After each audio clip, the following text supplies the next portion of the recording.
In the dim parlor of their modest cottage on the outskirts of Eldridge Hollow, 1840 unfurled like a threadbare shawl, heavy with the scent of damp earth and fading lavender. Eliza Bramble sat by the window, her unseeing eyes fixed on the gray light filtering through the lace curtains, while her fingers traced the worn edges of a sketchbook on her lap.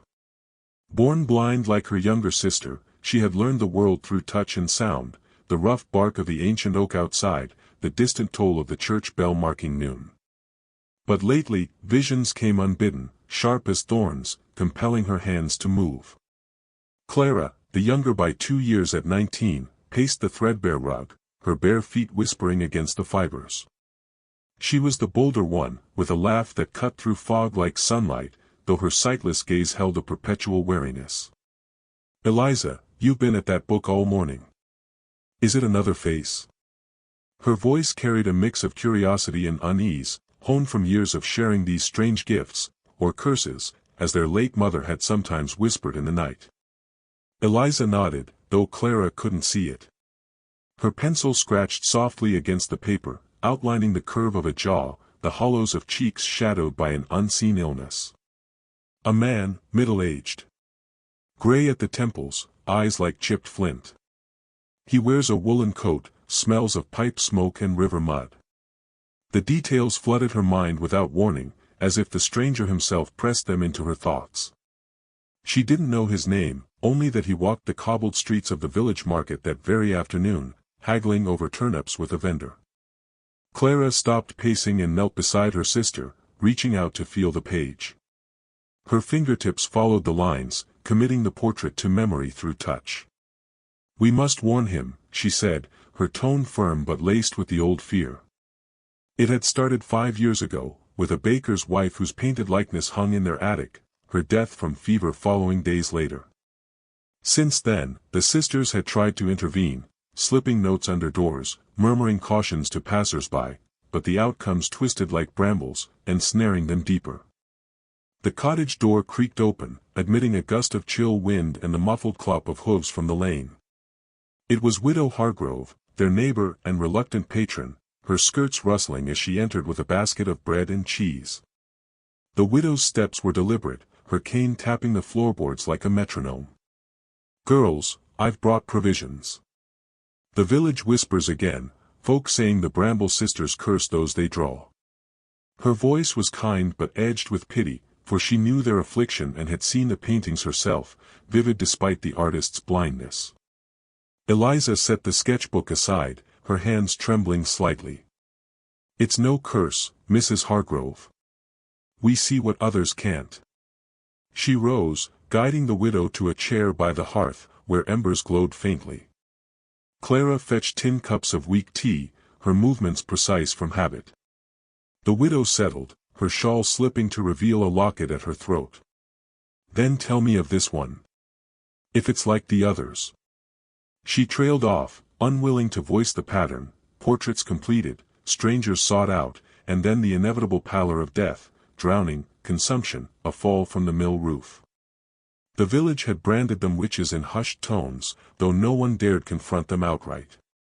Clara poured the tea, steam rising in invisible curls. "We'll find him before dusk.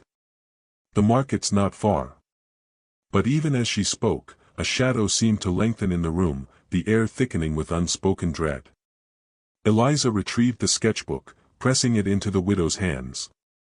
The older woman traced the face, her breath catching. "This is Mr. Thorne, the ferryman. He crosses the river daily. God help us if it's true." Outside, the oak leaves rustled like whispers, as if the tree itself knew the weight of what was coming. The sisters exchanged a glance, sightless, yet seeing each other clearly in the shared burden.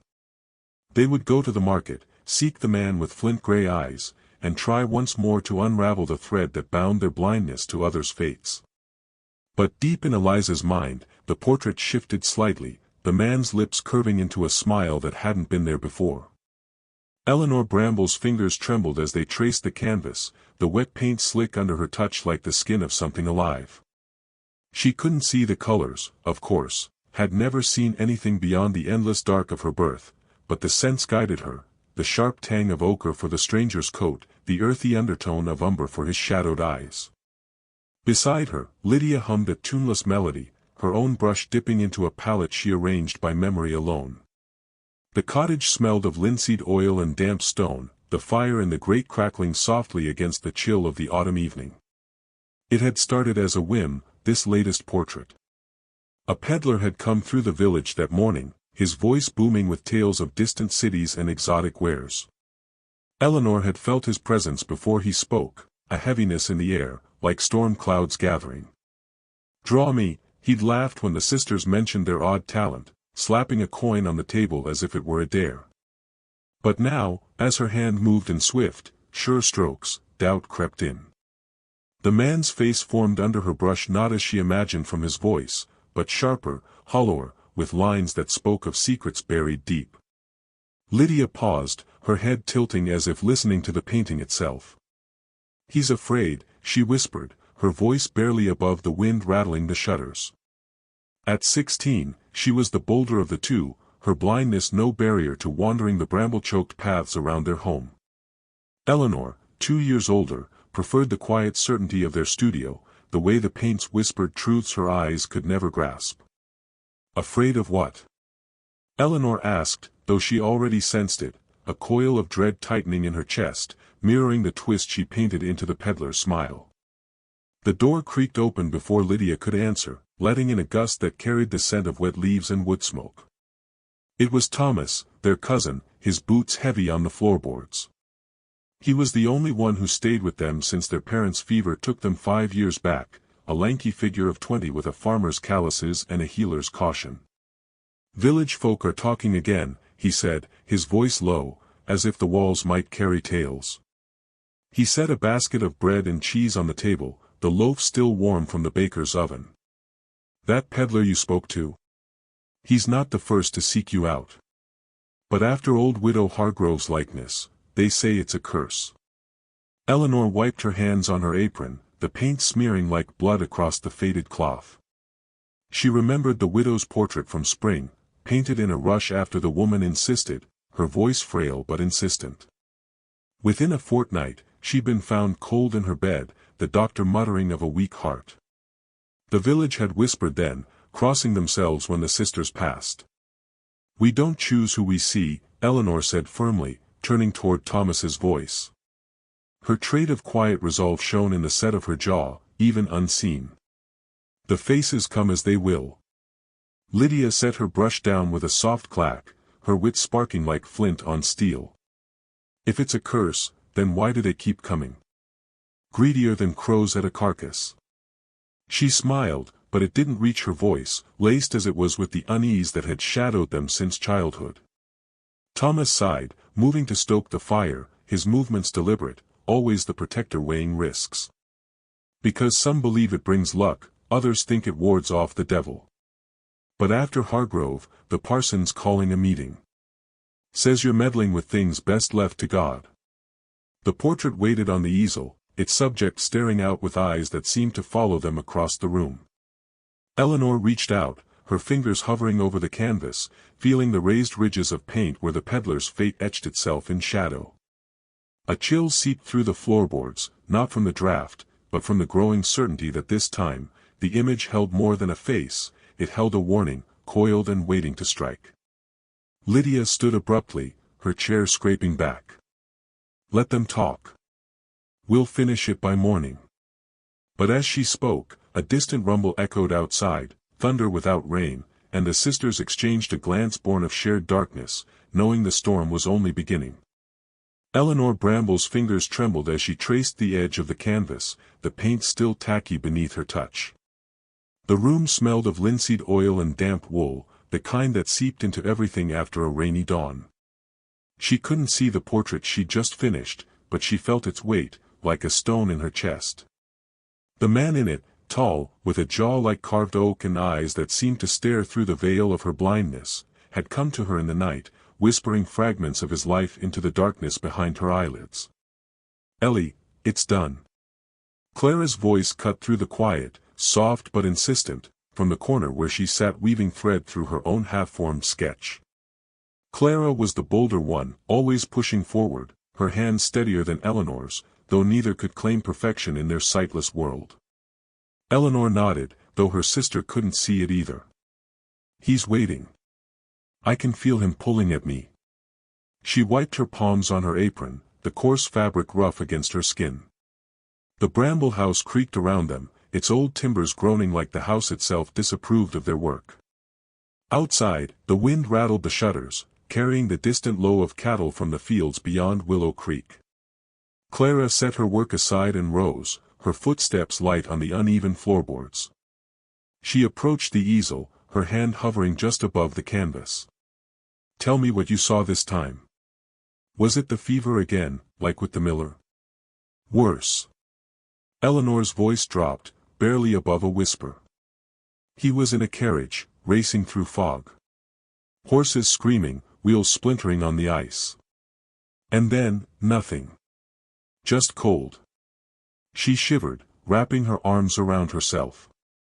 The visions always came like that, unbidden, vivid as if borrowed from another's eyes. They painted what they saw, and the paintings, they foretold. The door to the parlor burst open without a knock, slamming against the wall.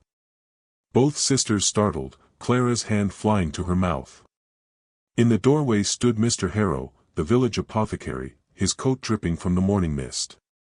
His breath came in heavy gusts, and Eleanor caught the sharp tang of his sweat mingled with herbs from his shop.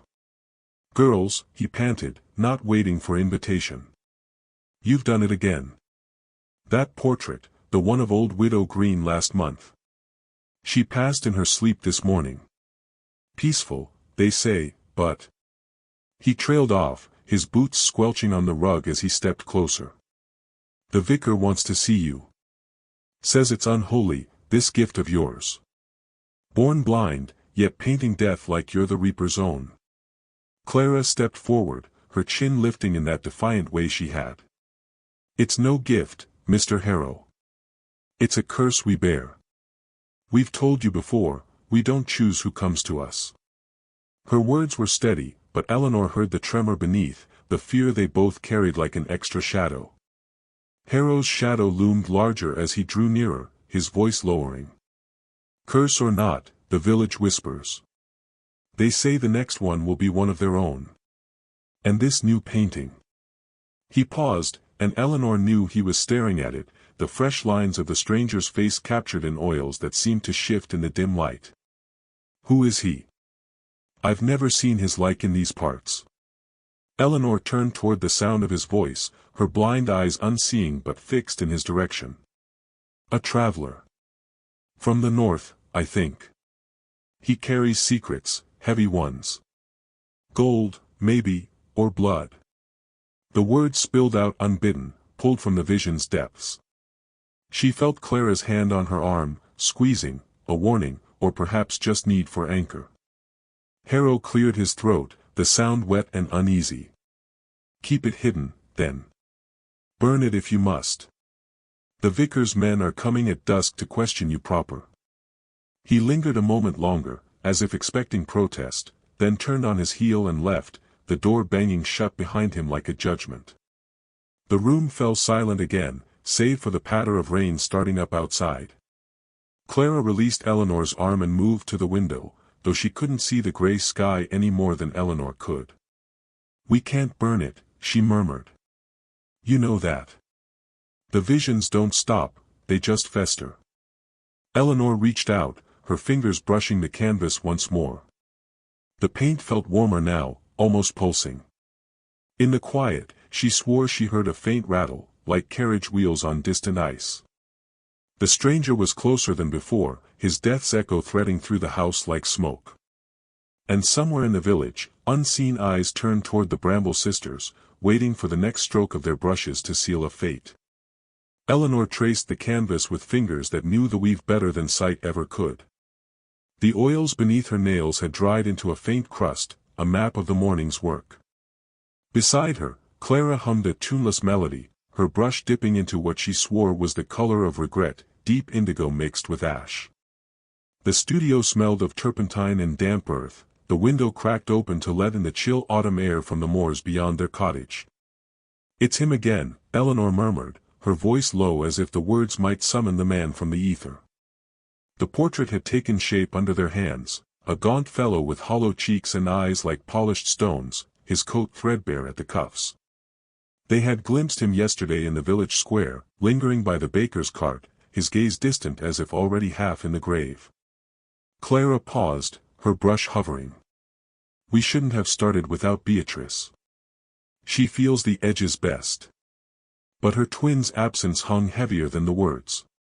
Beatrice had slipped out at dawn, muttering about herbs for their tea, her footsteps fading into the mist. The sisters rarely parted, their blindness binding them closer than blood alone. The door creaked, and Beatrice burst in, her skirts muddy to the knees. "The well's gone dry," she said, breathless, dropping a basket of wilted roots onto the table. "Not a drop, and the stream's turned foul. Folks are whispering, blight, they say, or worse." Eleanor didn't lift her head from the canvas. "Whispers follow us everywhere." Her brush swept in a careful arc, darkening the shadow beneath the man's jaw. "It was always like this," the visions came unbidden, faces etching themselves into their minds like burns. They painted to quiet them, to give form to the nameless dread that clawed at their dreams. And always, within days, the strangers faded, pale lips turning blue, breaths rattling like dry leaves. Clara set her palette aside, wiping her hands on her apron. "That man from the square," he asked after a painter. "Said he wanted his likeness for his daughter in London. Coincidence?" Beatrice snorted, a sharp sound that cut the room's tension. "In this village? Nothing's coincidence." She moved to the canvas, her fingers skimming the fresh paint, cool and tacky. A shiver ran through her. His eyes, they're wrong. Too still. The afternoon wore on, the sisters working in tandem, their movements a silent dance honed by years of shared darkness. Eleanor's strokes were bold, outlining the desperate set of the man's mouth. Clara filled in the subtle gradients of his skin, pale as moonlight. Beatrice refined the details, the faint scar on his temple blooming under her touch like a fresh wound. Outside, the wind picked up, rattling the shutters, carrying the distant low of cattle that sounded more like lament. By dusk, the portrait was nearly complete, the man's face staring out from the canvas with an accusation they could almost feel. Eleanor stepped back, her arms aching, and pressed a hand to her temple. A headache bloomed there, sharp as thorns, the first sign that the vision had taken root too deep. "We burn it at midnight," Beatrice decided, her voice steady despite the tremor in her hands. It was their ritual: commit the image to flame, scatter the ashes in the bramble thicket behind the cottage. It eased the pull, delayed the inevitable. But this time, as Clara lit the lamps, a knock echoed through the door, insistent, like bones tapping glass. The sisters froze. No one came calling after dark, not to the Bramble cottage with its shadowed eaves and locked gates. Eleanor wiped her brushes, her heart quickening. Ignore it. But the knock came again, louder, followed by a voice muffled by the wood. "Ladies? It's Mr. Harrow. From the square. I need to speak with you." Clara's face drained of color, though none could see it. Harrow, that was the name.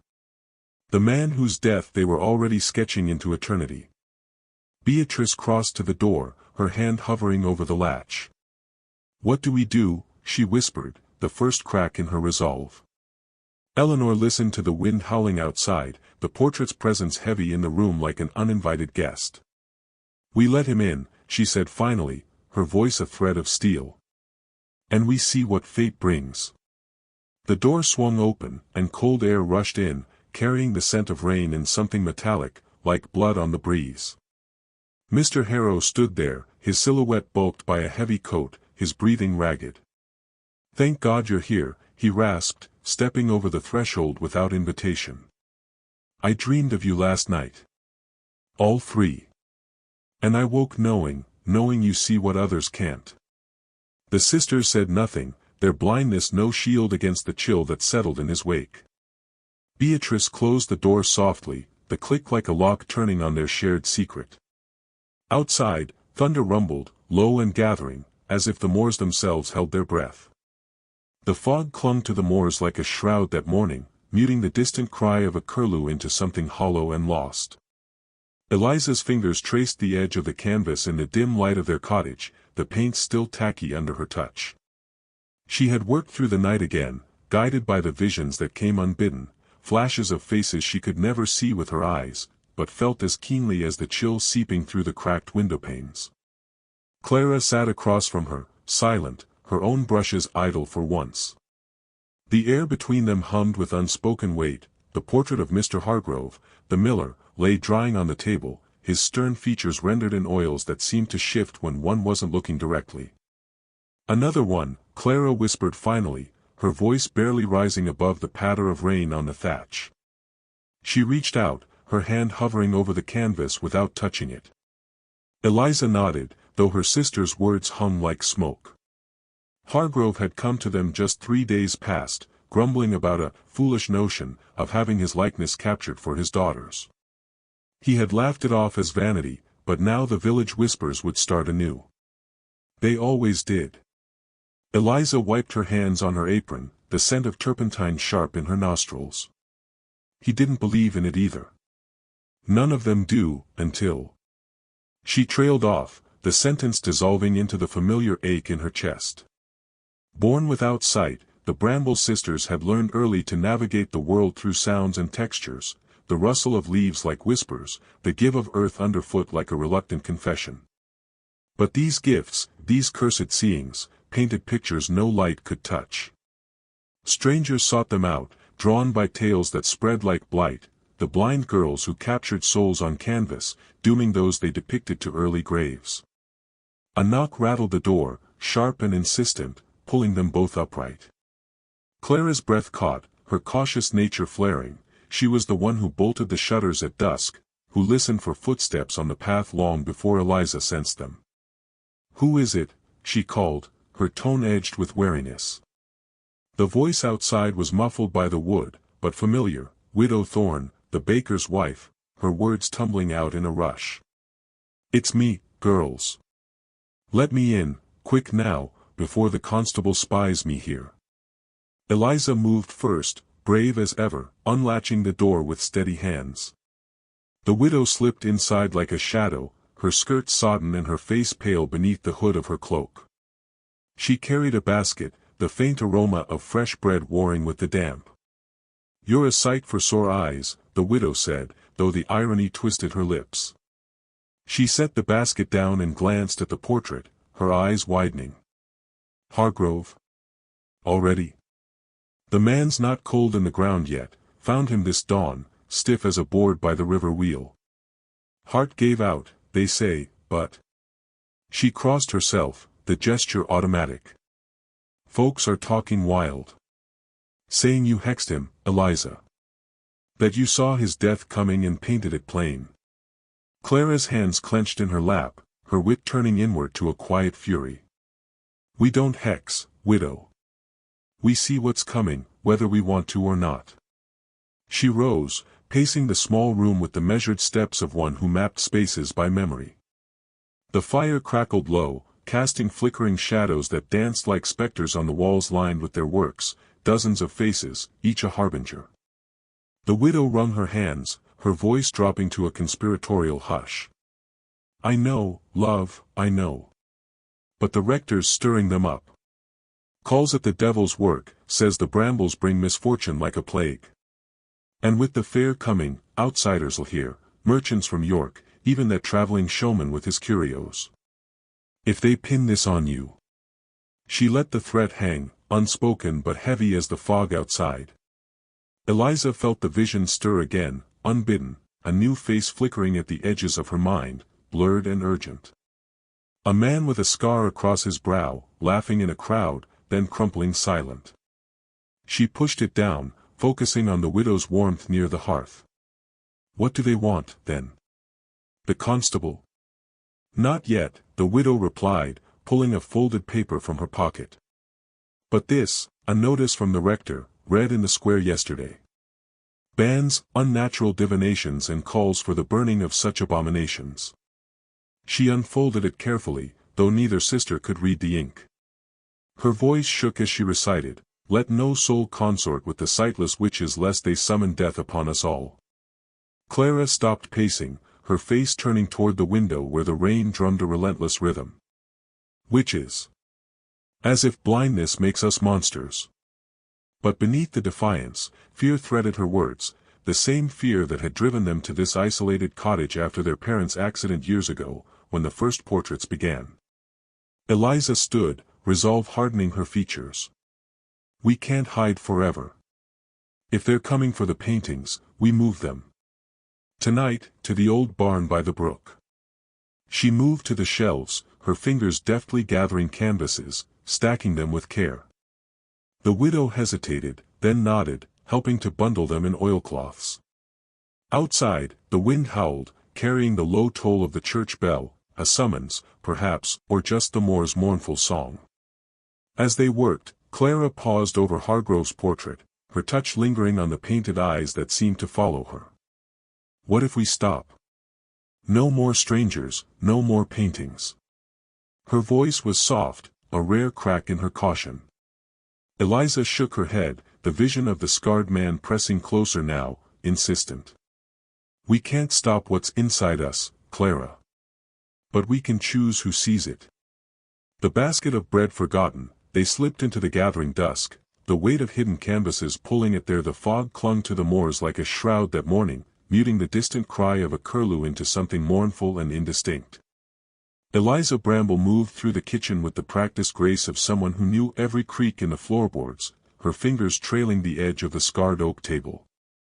The air smelled of damp earth and the faint, acrid tang of paint thinner, a scent that had seeped into their lives like an unwelcome guest. Mira sat by the hearth, her head tilted as if listening to whispers only she could hear, her hands idle in her lap for the first time in days. "We can't keep this up," Eliza said, her voice steady but laced with the caution that had always defined her. She poured tea from the kettle, the steam rising in invisible curls that she could feel against her cheek. "The visions come whether we want them or not. Last night's, it was clearer than before. The man with the scarred hand. He's coming here, Mira. To the village." Myra's fingers twitched, as if reaching for a brush that wasn't there. She was the bolder one, the one who dove into the colors without hesitation, but even she had paled when the image had flooded her mind in the dead of night, a stranger's face, etched with lines of quiet desperation, his eyes hollow as if he'd already seen his own end. "Then we paint him," she replied, her tone defiant, though her breath caught on the words. "We have to. If we don't, it festers." You felt it too, the pull, like thorns under the skin. Eliza set the cup down harder than intended, the porcelain clinking against the saucer. She remembered the first portrait, years ago, of old widow Hargrove, whose likeness they'd rendered in hasty strokes of charcoal before her fall down the well. The town had called it coincidence then, a blind girl's fancy. But now, with the parson's wife wasting away and the miller's boy lost to fever, whispers followed them like shadows. The sisters had stopped venturing into the lanes, holing up in their cottage on the moor's edge, but the world pressed in regardless. A knock echoed through the door, sharp and insistent, jolting them both. Eliza froze, her hand midway to the teapot. Mira rose slowly, her bare feet silent on the cold stone floor. "Who is it?"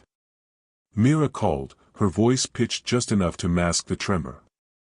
"Reverend Hale," came the muffled reply, authoritative yet edged with unease. "I've come to speak with you girls. The village is concerned." Eliza exchanged a glance she couldn't see but felt in the air between them, Myra's tension mirroring her own. They had known this was coming. The Reverend had been one of the few to visit after the last death, his sermons turning sharper, invoking warnings of unholy gifts. Eliza nodded toward the door, and Mira unlatched it with deliberate slowness. The Reverend stepped in, bringing the chill of the fog with him. His boots left muddy prints, and Eliza caught the scent of wool and pipe tobacco. He cleared his throat, the sound too loud in the small space. "Miss Eliza, Miss Mira." I've brought someone with me.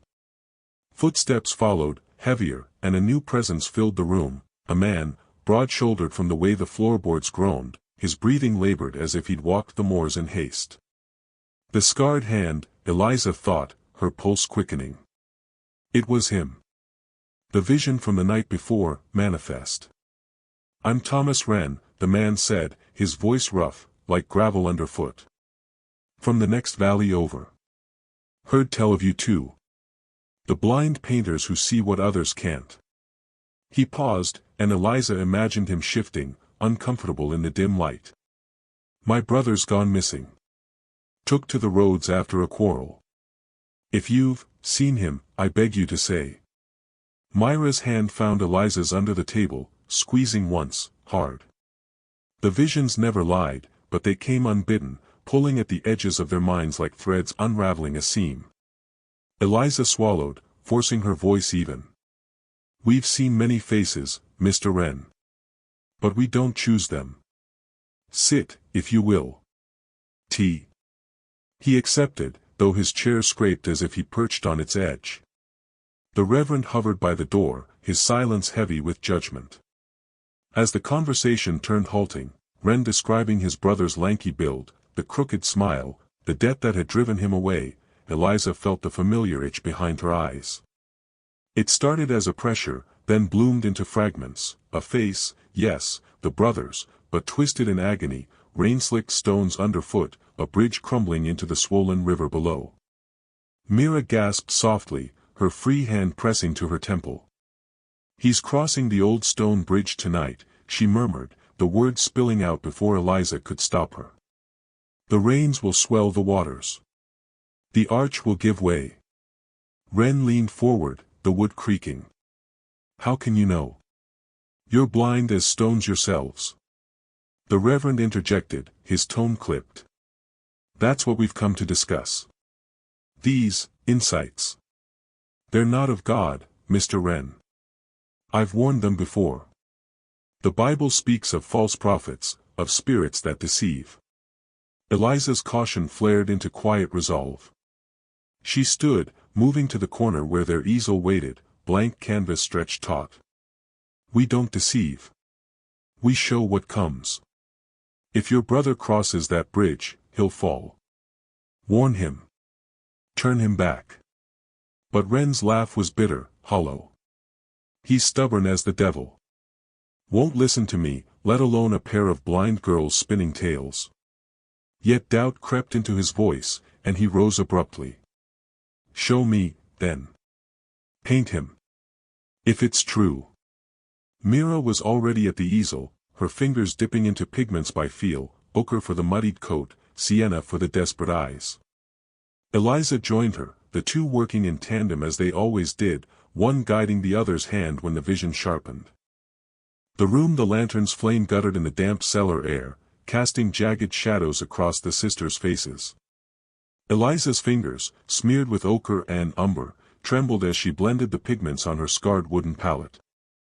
She couldn't see the canvas before her, but the vision burned behind her eyelids, a man's face, gaunt and hollow-cheeked, with eyes like polished river stones. He's coming closer, she whispered, her voice a thread in the heavy silence. Clara, seated beside her on the rough-hewn bench, nodded without a word, her own hands guiding the brush in swift, sure strokes. The portrait was taking shape, the stranger's features emerging from the gloom as if he'd stepped into their blindness. Upstairs, the floorboards creaked under the weight of footsteps. Mrs. Harrow, their reluctant guardian since their parents' fever took them a decade past, paused at the cellar door. She'd heard the whispers in the village, tales of the Bramble girls' unholy gift, how their paintings for it told death like a scythe's whisper. Last week's likeness of old Farmer Giles had hung in the tavern not 2 days before he tumbled from his hayloft, neck snapped clean. Now this new one, sketched from Eliza's dream the night before, a traveler, cloaked and dust-worn, inquiring after the sisters at the edge of town. Girls, Mrs. Harrow called down, her voice laced with the strain of secrets kept too long. Supper's cold. And there's company at the gate. Clara's brush halted mid-stroke, a bead of paint dripping onto the stone floor like blood welling from a cut. She wiped her hands on her apron, the fabric stiff with layers of dried color. "Who?" she asked, though she already felt the chill coiling in her gut, the same dread that always preceded the visions. Eliza tilted her head, listening to the rhythms of the house, the wind rattling the shutters, the distant lowing of cattle. No answer came immediately, but the air thickened, as if the portrait itself were breathing. They ascended the narrow stairs together, hands linked in the habit of lifelong darkness, emerging into the dim kitchen where the hearth's embers glowed faintly. Mrs. Harrow stood by the window, her silhouette rigid against the twilight seeping through the cracks. "The constable," she said finally, turning with a rustle of skirts. "With that traveler from the vision. Says he's come from London, seeking artists for some grand exhibition. But his eyes, they're fixed on you too, like he's seen your work already." Eliza's breath caught. The visions never lied. This man would be dead by week's end, his face immortalized in their cellar. Yet here he was, flesh and bone, knocking at their door. Clara squeezed her sister's hand, her cautious nature warring with the pull of curiosity. "We don't take commissions from strangers," she said firmly, but her voice wavered. The constable's voice boomed from outside, muffled by the wood, "Open up, in the name of the law. We've questions about those paintings of yours." Mrs. Harrow hesitated, then moved to the door, unbolting it with a groan of iron. Cold air rushed in, carrying the scent of wet earth and horse sweat. The traveler stepped forward first, his boots thudding on the threshold, a tall figure, his cloak shedding droplets from the evening mist. "Miss Bramble? Miss Eliza and Clara?" His voice was smooth, almost too polished for the muddy lanes of their village, with a lilt that spoke of city streets. Eliza turned her unseeing eyes toward him, feeling the weight of his gaze like a hand on her shoulder. In her mind, the portrait sharpened, lines of sorrow etching his brow, a faint scar curving under his jaw. "We're no misses of fancy," Clara replied, stepping protectively in front of Eliza. Her wit sharpened under pressure, a shield against the unknown. "What business has a Londoner with blind girls in a backwater?" The man chuckled softly, but it held no warmth. "I've heard tales, miracles, some call them. Portraits that capture the soul so true, they outlive the sitter.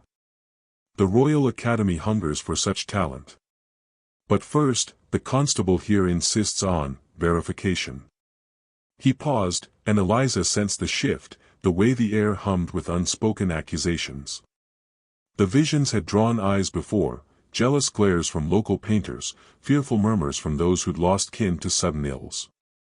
This felt different, heavier, like the prelude to a storm. The constable cleared his throat, his presence bulkier, more grounded in the room's warmth. "There's been complaints. That last painting, Giles's. Folks say it's witchcraft, marking men for the grave. And now word of more strangers falling ill after sittings in nearby towns." His words landed like stones in still water, rippling through the sisters' resolve. Mrs. Harrow wrung her hands, her bravery fraying at the edges. "It's just their way," she interjected. "A gift from God, or the angels. No harm meant." But the traveler leaned in, his shadow falling across Eliza's face. "A gift? Or a curse? Show me your work. Let me judge for myself." Clara's grip tightened on Eliza's hand, her mind racing through the cellar's hidden canvases, dozens stacked against the walls, each a harbinger of loss. Refusing might buy time, but the visions never waited, they demanded release onto linen and oil. As the group descended once more into the cellar, the lantern's light danced erratically, illuminating the half-finished portrait on the easel. The traveler drew a sharp breath. "By God," he murmured, tracing the scar on the canvas with a gloved finger, the exact match to his own hidden beneath the collar. Eliza felt the truth settle like lead in her chest, he'd seen it now, the echo of his doom. Clara whispered urgently, "We have to hide the rest," but it was too late. The constable's lantern swung wide, revealing the gallery of death masks, a baker's flour-dusted cheeks, a seamstress's needle-pricked fingers, all staring out with Alara's fingers trembled as they traced the canvas, the paint still wet beneath her touch. The room smelled of linseed oil and damp earth from the open window, where the night air carried whispers of the moor. She had painted him without sight, the man from the village inn, his face emerging from her mind like a shadow uncoiling. Broad jaw, eyes hollowed by secrets, a scar twisting down his cheek like a river's bend. Blind since birth, she saw him clearest in the dark hours, when the visions came unbidden. Beside her, Mira sat rigid, her own brushes idle on the table. The younger sister clutched the edge of her shawl, knuckles white. "It's him, isn't it? The one who came asking about father." Her voice was a thread, pulled taut. They had never spoken of the first portraits, the ones that hung in the attic like ghosts, their subjects claimed by fever or fall within days. But this one felt different, heavier, as if the paint itself pulsed with warning. Alara nodded, though Mira couldn't see it. She wiped her hands on a rag, the colors smearing like blood. "He laughed when I described the scar. Said no one knew it but him." The memory stung, his visit that afternoon, probing questions about their isolated cottage, their gift. The Bramble sisters, folk called them, after the thorns that choked their garden path. Born blind in this forsaken corner of Yorkshire, 1840 had brought no mercy, only the weight of eyes that weren't theirs. A knock rattled the door, sharp as bone on wood. Mira flinched, her chair scraping back. "It's too late for callers." But Alara rose, steadying her breath. The visions had shown more than his face, a flicker of flame, a silhouette against the moors. She crossed the room, her bare feet silent on the cold floorboards, and unlatched the door. There he stood, the man from the inn, Thomas Hale, he'd called himself, cloaked against the chill, lantern swinging in his gloved hand. His breath fogged the air, and up close, Alara sensed the tremor in him, the way his boots shifted on the threshold. "Miss Bramble," he said, voice rough as gravel. "I couldn't wait till morning.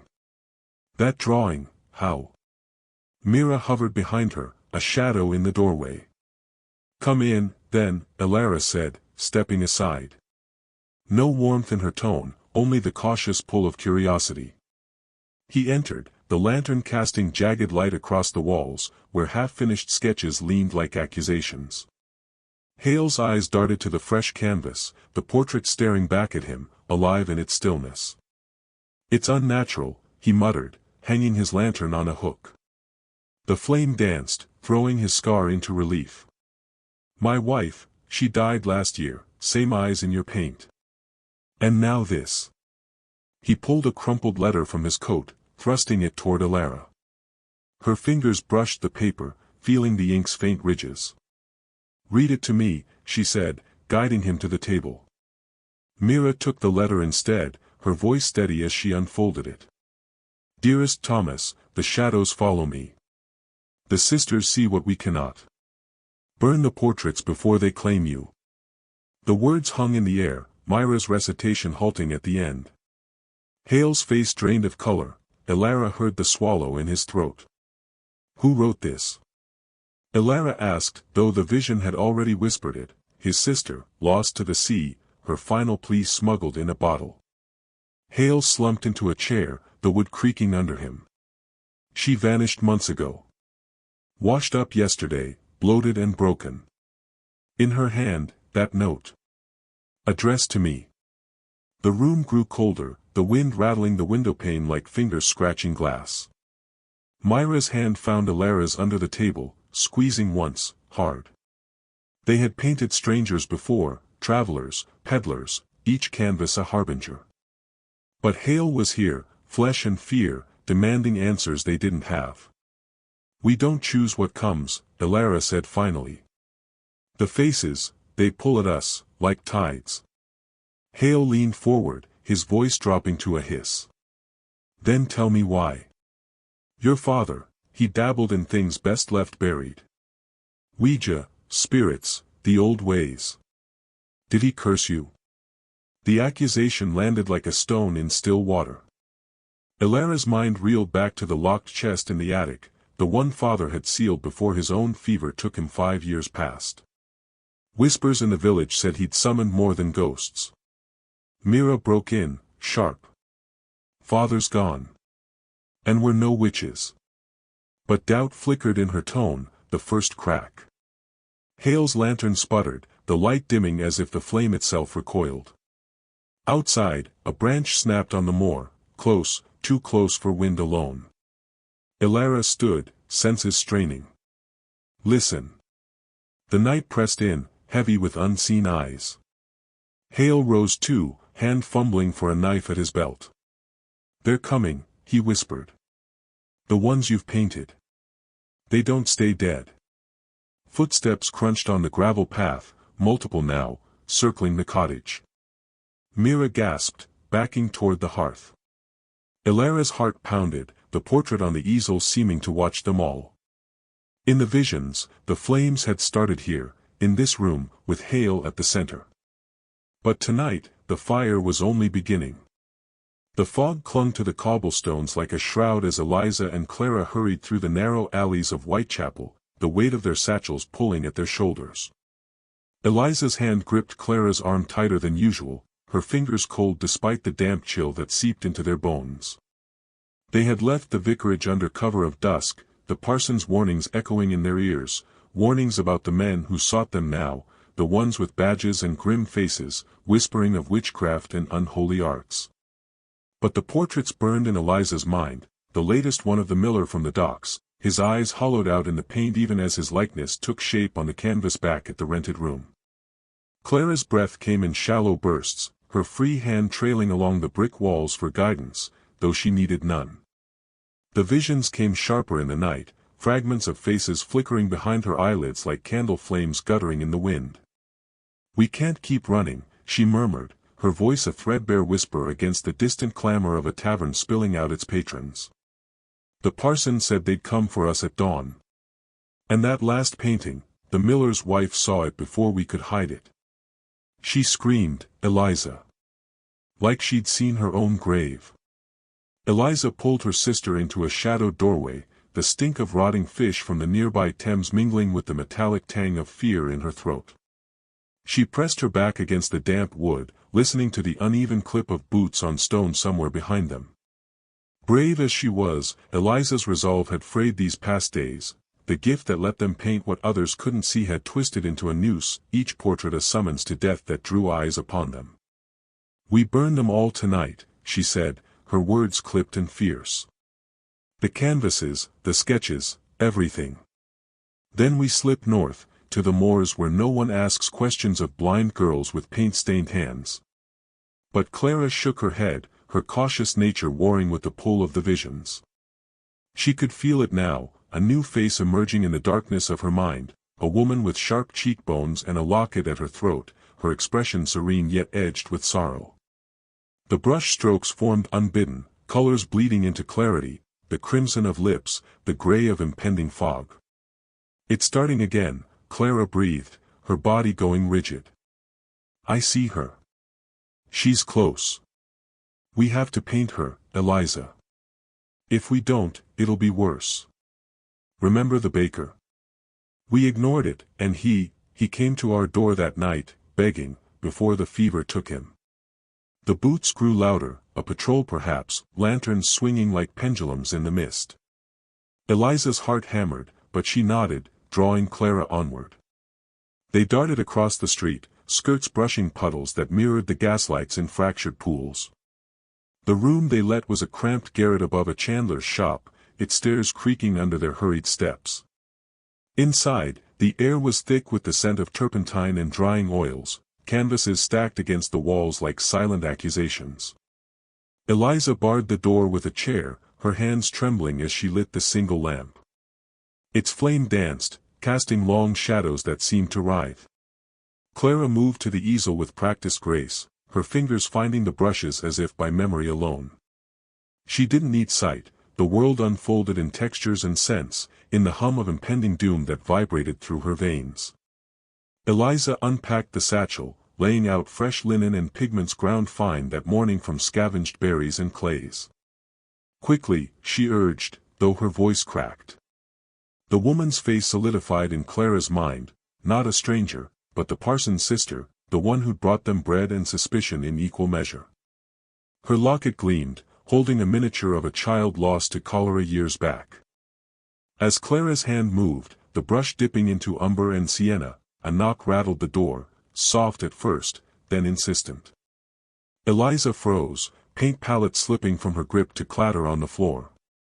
"Girls? It's me, the parson. Open up. They've found the baker's widow. She says you cursed him." His voice was strained, laced with something darker than fear, regret, perhaps, for sheltering them. Clara's stroke faltered, a line of black bleeding across the cheekbone. The vision shifted, the woman's eyes opened wide in the painting, pleading.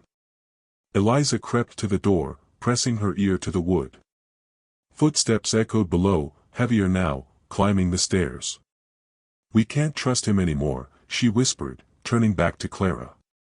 But her sister was lost in the work, the portrait taking on a life of its own, the colors deepening as if fed by the night itself. The locket in the painting swung open, revealing not a child's face, but their own, twinned, blind eyes staring out.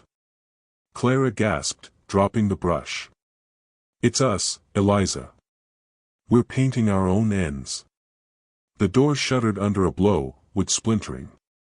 Eliza grabbed Clara's arm, pulling her toward the window, but the fog outside pressed close, a wall of white that promised no escape.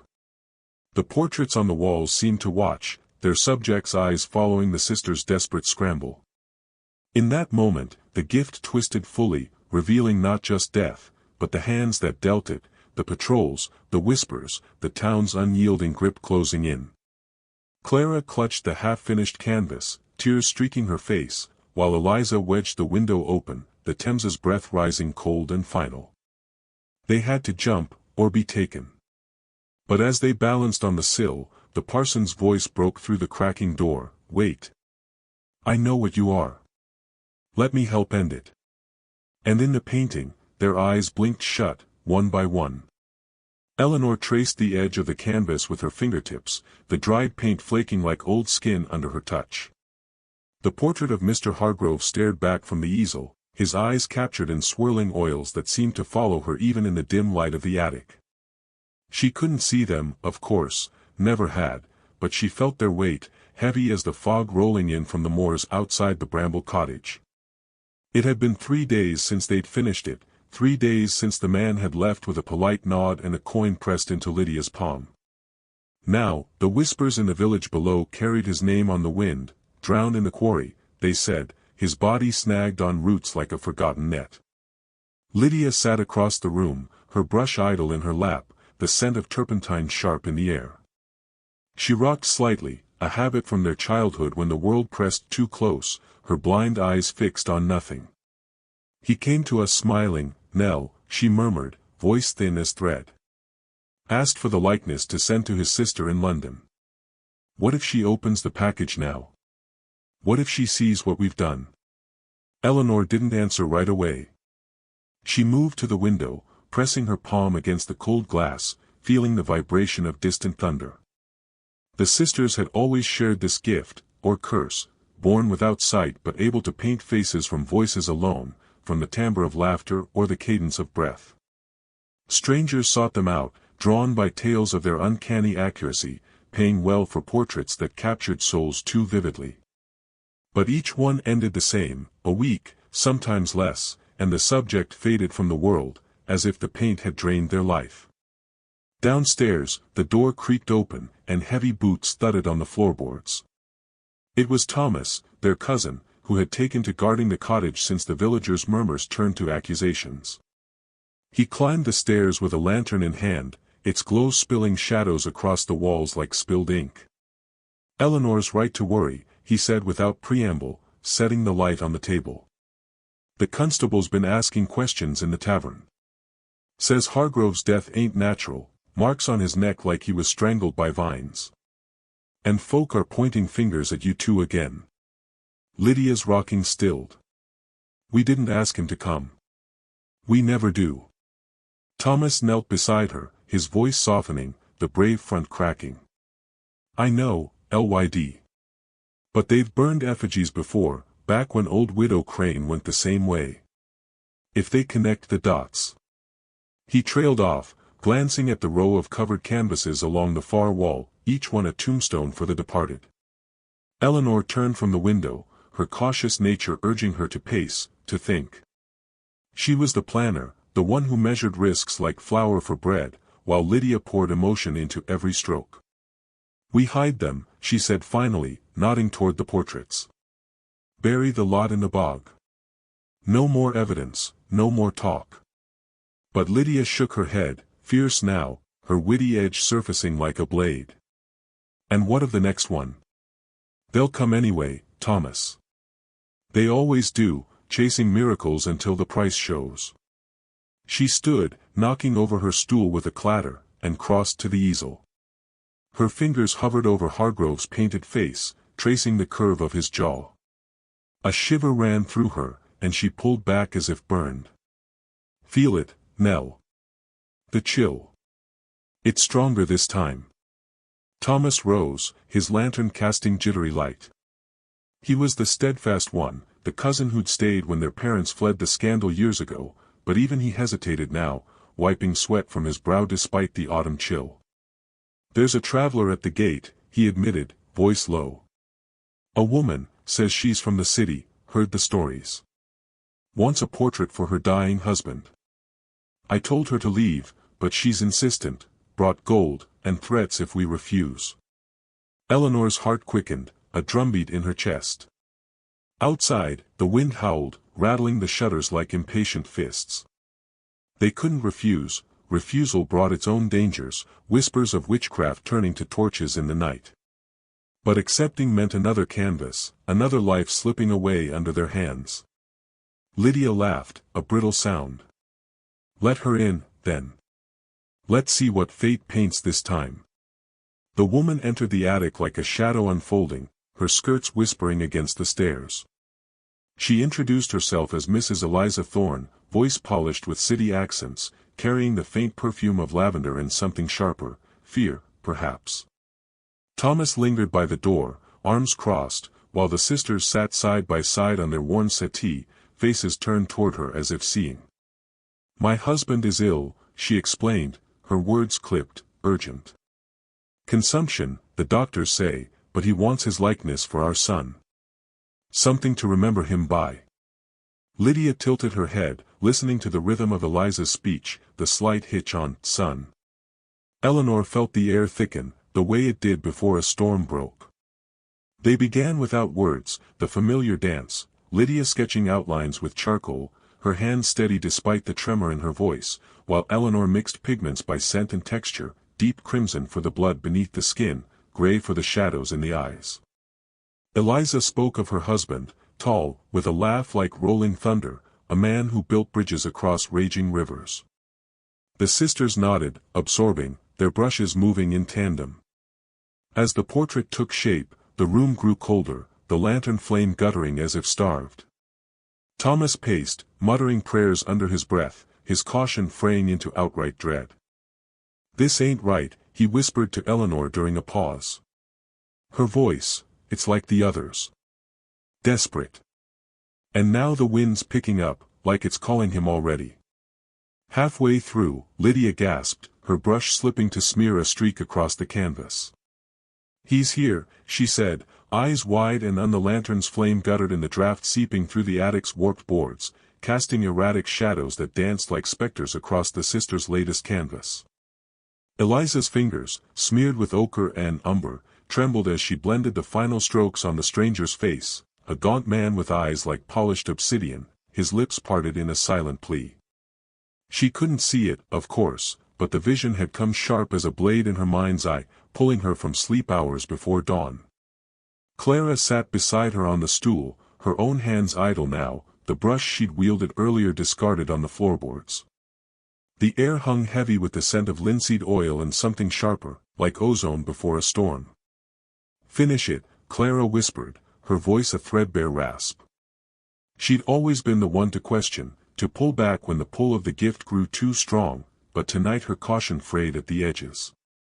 The man in the vision had worn a locket, engraved with the crest of the town's magistrate, a man they'd glimpsed once, from afar, during the harvest fair.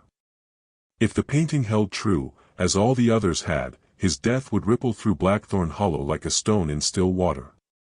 Whispers of witchcraft already clung to the Bramble cottage, another omen, and the lanterns might turn to torches. Eliza pressed the brush to the canvas one last time, the bristles whispering against the weave. The portrait stared back, accusatory even in its stillness. She wiped her hands on her apron, the fabric stiff with dried pigments from weeks of unrelenting work. It's done. But what now? We can't just let it sit here, drawing them closer. Her voice carried the old defiance, the spark that had kept them hidden these 19 years. Born without sight, they'd been pitted once, then feared when the first paintings emerged, crude sketches at first, of neighbors who withered away in their sleep. Now, the gift was a curse, binding them to fates they couldn't escape. A low rumble echoed from the valley below, the toll of the midnight bell from the chapel steeple. Clara's head snapped up, her unseeing eyes widening as if she could pierce the gloom. They're coming. I felt it in the wind, the horses, the murmur. The magistrate's men, or worse. She rose, her skirts brushing the easel, and groped for the hidden latch in the floorboards. Beneath lay their sanctuary, a false panel concealing earlier works, bundled and bound with twine. Eliza joined her, the two moving in tandem, their steps synchronized from a lifetime of shared darkness. They lifted the boards, the wood creaking like old bones, and shoved the new portrait inside with the others. Dust motes swirled in the lantern light, settling on their lashes like unshed tears. Footsteps crunched on the gravel path outside, deliberate and unhurried. Eliza extinguished the flame with a swift pinch, plunging the attic into velvet black. Her heart hammered, a wild bird against her ribs. The back window, she murmured, already calculating the drop to the brambles below, thorny, yes, but better than capture. Clara hesitated, her hand finding Eliza's arm, fingers digging in with uncharacteristic force. We run, and it follows. The visions don't stop. Remember, Mother? She tried to burn them all, and the fire took her first. The door to the cottage below rattled, a heavy fist pounding wood. Voices filtered up, muffled but insistent, open for the constable. We've word of unholy arts in this house. Eliza pulled Clara toward the sash window, its frame swollen from autumn rains. She forced it open, the hinges protesting with a groan that seemed to echo through the night. Cool air rushed in, carrying the metallic tang of impending rain and the faint rot of fallen leaves. The sisters climbed out onto the sloping roof, tiles slick under their bare feet, the world of void broken only by the rustle of wind in the oaks. They slid down the incline, Eliza leading, her palms scraping against mossy shingles. At the edge, she judged the leap, 3 paces to the thicket, and whispered, together. They jumped as one, branches snagging at their nightgowns like grasping fingers. Thorns tore fabric and skin, drawing beads of blood that mingled with the dew. Clara stifled a cry, but they pressed on, weaving through the underbrush toward the old mill trail, where the river's murmur promised temporary cover. Behind them, the cottage door splintered under an axe blow, shouts rising like smoke. The sisters ran blind through the familiar woods, roots and stones no obstacle to their mapped memory of the land. But as they crested the first rise, a vision flickered in Eliza's mind, not the magistrate's death, but something colder, Clara's hand, limp and pale, outstretched in the mud. She faltered, grabbing her sister's sleeve. We can't outrun it forever, she gasped, the words tasting of ash. Clara nodded, her breath ragged. Then we face it. At the river's bend, where the willows weep. If the gift demands a price, let it be ours to choose. Dawn crept reluctant over the hills as they reached the water's edge, the river churning gray and restless. The portrait's curse had woven their lives into a tapestry of doom, each stroke foretelling loss. But here, with the current pulling at their hems, Eliza felt a shift, a defiance blooming in the shared silence. They would paint no more strangers. Instead, they turned their inner sight inward, sketching a future unbound, even if it meant inviting the end closer. The shouts faded behind, but the visions lingered, a promise of reckonings yet to come. The fog clung to the moors like a shroud, thicker now than it had been at dawn, swallowing the distant silhouette of Blackthorn Hall. Eliza's hands trembled as she clutched the final canvas, its edges frayed from the hurried packing. The paint was still tacky in places, the stranger's face, a gaunt man with hollow eyes and a crooked smile, staring out as if he knew what was coming. She could feel it, that pull in her chest, the same one that had warned her of father's passing years ago, before the visions had sharpened into something crueler. Beside her, Clara knelt in the damp grass, her fingers tracing the ground where they'd buried the last of the brushes, stained with colors that no longer belonged to them. "It's done," Clara whispered, her voice steady but laced with the exhaustion of too many sleepless nights.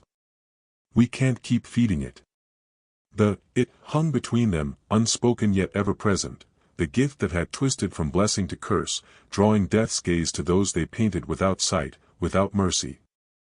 They'd tried everything in the frantic weeks since the vicar's portrait had led to his unmarked grave. Rituals from old books smuggled from the hall's library, salt circles, whispered incantations that tasted like ash on their tongues. Even burning the earlier works in the hearth, watching flames devour the faces of the baker, the seamstress, the miller, each death echoing back to them in nightmares. But the visions persisted, flooding their minds in the quiet hours, insisting on being rendered, as if the darkness itself demanded tribute. Eliza turned her face toward the sound of the carriage wheels crunching on the gravel path below. Mr. Harrow, the only outsider who believed their fragmented confessions, had come as promised. Not to save them, that was beyond anyone, but to take the paintings far away, to a collector in London who dealt in the uncanny, who might lock them in a vault where no eyes could linger. "Burn them if you must," Eliza had told him in her letter, "but don't look too long." Clara rose, brushing soil from her skirts, and linked arms with her sister. The air hummed with an unnatural chill, the moors whispering secrets they couldn't unhear. As the carriage drew nearer, a single raven circled overhead, its cry sharp against the mist.